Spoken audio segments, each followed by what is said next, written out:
Selamat pagi anak-anak, selamat bertemu kembali. Kali ini kita akan kembali belajar tentang bahasa Indonesia.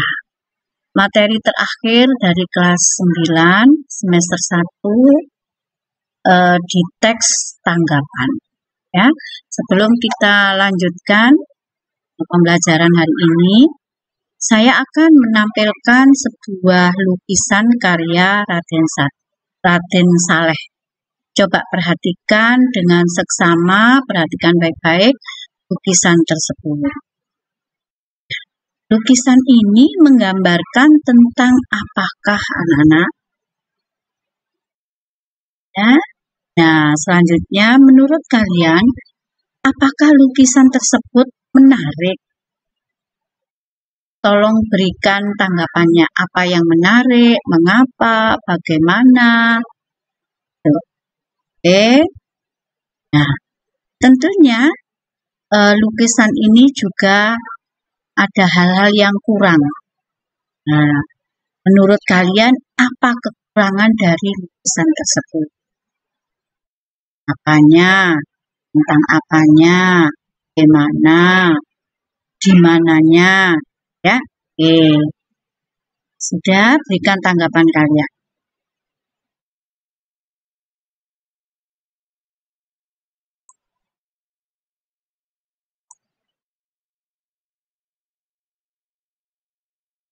Anak-anak yang Indah kasihi, hari ini kita belajar tentang teks tanggapan. Adapun teks tanggapan itu nanti ada 4 KD. KD yang pertama adalah mengidentifikasi teks tanggapan persuasif. Apa saja mengidentifikasi teks tanggapan persuasif itu?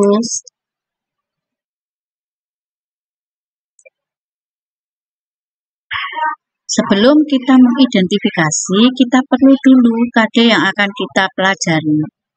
KD itu ada di KD 3.7, yaitu mengidentifikasi informasi berupa kritik, sanggahan, atau pujian dari teks tanggapan. Teks tanggapannya bisa berupa tema lingkungan, kondisi sosial, atau keragaman budaya, dan lain-lain yang didengar. Yang didengar itu bisa melalui radio, televisi, atau yang dibaca. Yang dibaca itu bisa melalui koran atau tadi yang diamati melalui gambar, ya, atau lukisan. Adapun tujuan pembelajaran yang akan kita capai setelah kita belajar hari ini apa? Yang pertama, anak-anak mampu merumuskan pengertian teks tanggapan. Yang kedua, anak-anak bisa menjelaskan apa saja ciri-cirinya dan apa saja model teks tanggapan. Yang ketiga, anak-anak dapat menjelaskan mengapa kita perlu belajar tentang teks tanggapan. Oke, kita lanjutkan ya.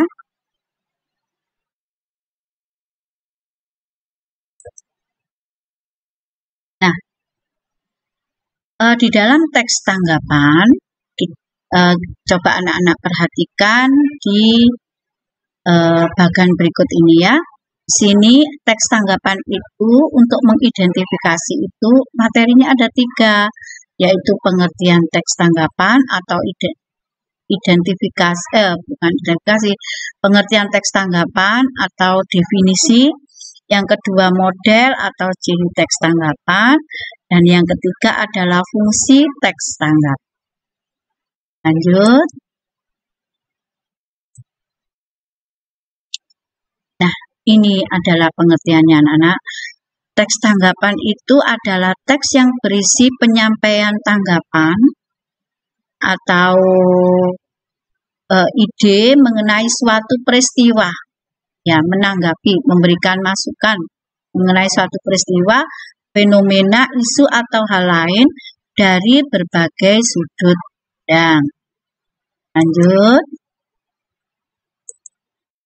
Adapun ciri-cirinya, teks tanggapan itu ada 4. Yang pertama, memuat pendapat terhadap fenomena yang terjadi di sekitar dengan disertai alasan. Jadi teks tanggapan itu berisi pendapat penanggap atau seseorang yang menanggapi suatu fenomena yang terjadi.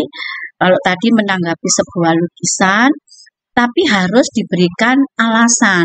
Misalnya, kalau kalian menanggapi, oh lukisan itu baik, sudah putus itu saja. Itu bukan teks tanggapan. Yang dimaksud teks tanggapan itu cirinya lukisan itu baik. Alasannya kalian kemukakan karena ini, karena itu. Nah, sebab ini, sebab itu, dan sebagainya. Kemudian yang kedua, teks tanggapan itu bersifat objektif. Nah, artinya pendapat yang kalian sampaikan itu harus didasarkan fakta dan data. Tidak boleh beranggapan asumsi pribadi atau tidak boleh berdasarkan khayalan kita yang menanggapi, tidak boleh. Jadi kalau sampean menanggapi sesuatu maka harus berdasarkan fakta yang ada atau data yang dimuat. Ya. Yang ketiga, bahwa teks tanggapan itu mempunyai 3 struktur. 3 struktur itu yang pertama evaluasi atau penilaian. Yang kedua deskripsi teks itu uraian. Yang ketiga penegasan ulang atau biasanya berupa kesimpulan. Ya. Yang keempat mengandung kaidah kebahasaan atau ciri kebahasaan yang dimiliki teks tanggapan kritis. Nah, ini akan kita pelajari lebih dalam pada kaidah kebahasaan. Ya, nanti di KD 3.8. Oke, kita lanjutkan ya.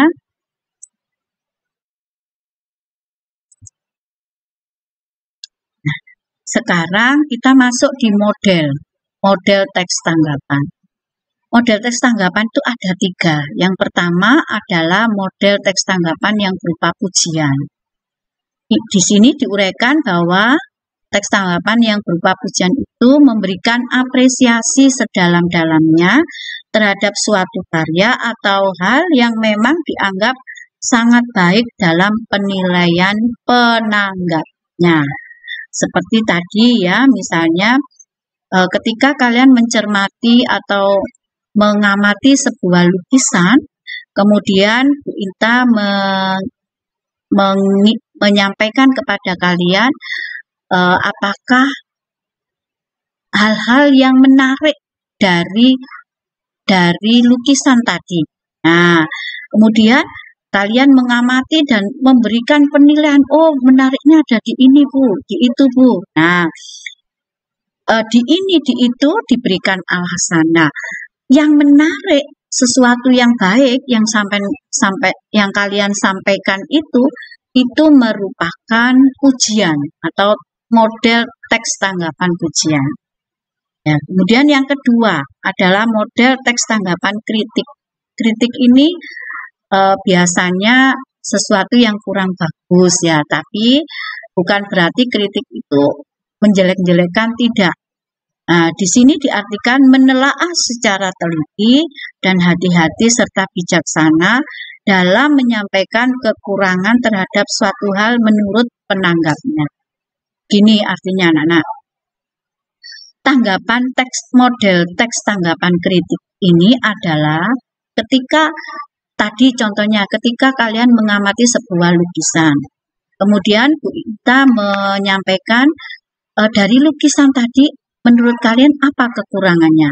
Ya, suatu hal tidak mungkin selalu bagus. Di balik sesuatu yang baik itu pasti ada sesuatu yang kekurangannya. Demikian juga sebaliknya, di balik sesuatu yang banyak kurangnya pasti ada kelebihannya. Nah, kekurangan yang disampaikan itulah berdasarkan ketelitian sampean kalian mengamati gambar tadi, itulah yang disebut dengan kritik. Nah, kritik jadi kekurangannya ada di A, di B, di C, itu adalah kritik. Kemudian teks tanggapan model yang ketiga adalah teks tanggapan saran. Teks tanggapan saran ini merupakan pemberian masukan atau alternatif yang lebih baik dalam menanggapi dengan santun. Hal ini merupakan pemberian kritik yang membangun. Nah, saran itu merupakan kelanjutan dari kritik yang kita berikan. Jadi ketika kita mengamati sesuatu, kemudian kita menemukan kekurangannya dengan alasan yang sesuai dengan objek tadi yang kita amati, kita tentu punya sesuatu untuk memberikan masukan. Nah, sayogianya, sebaiknya, alangkah lebih baik. Nah, dengan kata-kata yang santun, dengan bahasa yang seperti tadi. Jadi, alangkah lebih baik, sayogianya, sebaiknya. Nah, itu harus seperti ini. Nah, makanya itulah yang disebut dengan saran. Jadi masukan yang membangun atau kritik yang membangun. Ya, kritik yang membangun itulah yang disebut dengan saran. Jadi ada 3 model, tanggapan pujian, tanggapan kritik, dan tanggapan saran. Oke, kita lanjutkan. Adapun fungsi teks tanggapan itu juga ada 3. Di antaranya yang pertama, memberikan kritik yang membangun, yang bisa digunakan untuk membantu sesuatu hal agar dapat diselesaikan menjadi lebih baik. Yang kedua, mengapresiasi sebuah karya maupun hal yang dikerjakan oleh seseorang secara detail dan sejelas mungkin. Yang ketiga, memberikan saran kepada sebuah hal atau persoalan lewat cara yang terarah, sistematik, dan terbaik sehingga pujian atau kritikan tidak terasa semu serta bisa dipertanggungjawabkan. Seperti ini anak-anak. Yang pertama, memberikan kritik yang membangun. Tadi bisa berupa sebuah saran ya. Saran itu adalah kritik yang membangun. Artinya apa yang kalian berikan masukan itu dapat menjadikan misalnya lukisan itu akan lebih sempurna. Oh, kurangnya ada di sini. Oleh pelukisnya akan diperbaiki. Nah, kedua, melalui teks tanggapan itu kita memberikan apresiasi itu penilaian. Penilaian terhadap sebuah karya secara detail. Detail itu artinya sekecil-kecilnya. Jadi diberikan penilaian sekecil-kecilnya. Oh, ini misalnya gradasi warnanya yang kurang. Kalau misalnya itu dalam bentuk lukisan atau catnya atau bentuk objeknya yang kurang mendukung dan sebagainya. Nah, itu kita berikan sebuah penilaian dan penilaian itu harus objektif. Harus objektif. Artinya apa yang kamu lihat, kamu dengar atau kamu baca itu yang harus disampaikan. Jadi tidak boleh di luar itu semua. Yang ketiga, memberikan saran kepada sesuatu persoalan secara terarah, sistematik, dan yang terbaik. Artinya kita memberikan itu yang bisa dilakukan oleh pembuatnya. Misalnya tadi lukisan oleh pelukis. Nah, maka kalau masukan itu kita berikan atau saran itu kita berikan yang tidak bisa dilakukan oleh pelukis, maka itu yang disebut dengan semu. Kita tidak boleh memberikan seperti itu. Jadi fungsinya teks tanggapan itu adalah memberikan saran, yang terakhir memberikan saran atau masukan itu harus terarah, sistematik, dan yang terbaik yang sifatnya tidak semu. Oke anak-anak, saya kira dari uraian Bu Inta sudah sangat cukup ya, sudah cukup jelas. Jadi nanti kita mulai belajar dari materi pertama, yaitu mengidentifikasi. Ada 3 hal yang perlu kita pelajari, yaitu tadi 1, 2, 3 sudah ya. Yang terakhir adalah yang ini fungsi.